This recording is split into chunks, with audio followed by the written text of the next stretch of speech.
ఒకటి ప్రజాస్వామ్యబద్ధంగా ఏ సంస్థ అయినా పనిచేసే అధికారం ఉంది, పని చేయవచ్చు.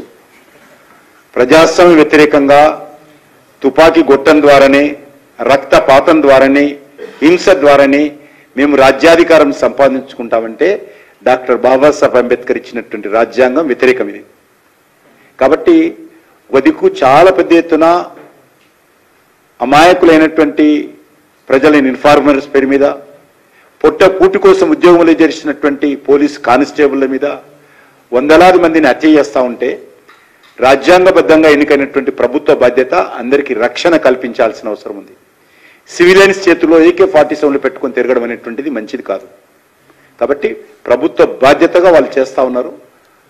ఆ దిశలోనే చాలాసార్లు కూడా చర్చలు జరిగాయి. కాబట్టి వైఖరి మార్చుకొని ప్రజాస్వామ్యబద్ధంగా ఈరోజు చాలామంది అండర్గ్రౌండ్లో పనిచేసినటువంటి వాళ్ళు కూడా ఓపెన్గా వచ్చి ఈరోజు మంత్రులు అయ్యారు. ఈ ప్రభుత్వంలో కూడా ఉన్నారు.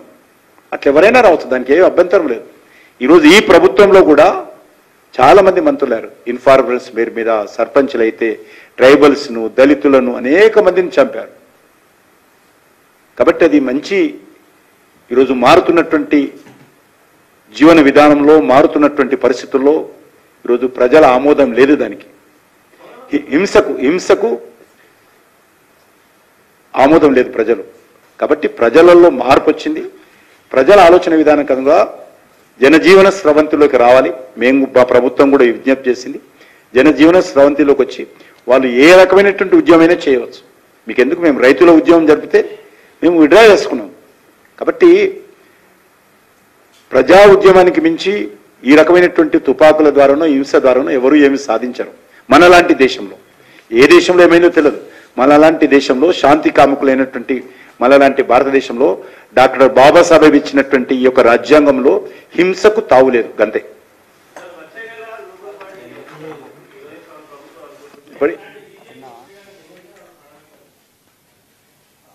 మీకు నమ్మకం ఉందా ఇప్పుడు ఎలక్షన్స్ వస్తాయని? చాలాసార్లు చెప్పారు. ఉదాహరణకు రేషన్ కార్డు ఇస్తున్నామని చెప్పారు, దరఖాస్తులు తీసుకున్నారు, ఒక రేషన్ కార్డు ఇవ్వలే. పింఛన్స్ ఇస్తున్నాం 4,000 రూపాయలు, 2000 బదులు 4,000 చేస్తామన్నారు, ఒకటి ఇవ్వలే. మీరు రైతులకు 2,400 ఇస్తామన్నారు. కాబట్టి ఈ ప్రభుత్వము నోటిఫికేషన్ వచ్చినాక తప్పకుండా భారతీయ జనతా పార్టీ ఇప్పటికే మేము అనేక రకాలుగా జిల్లా స్థాయిలో సమావేశాలు చేసుకున్నాం. వీళ్ళు రిజర్వేషన్స్ ప్రక్రియ ప్రకటిస్తే వెంటనే మా అభ్యర్థులు అన్ని సీట్లు కూడా పోటీ చేసే విధంగా మేము కార్యాచరణ ప్రణాళిక రూపొందించుకుంటున్నాం.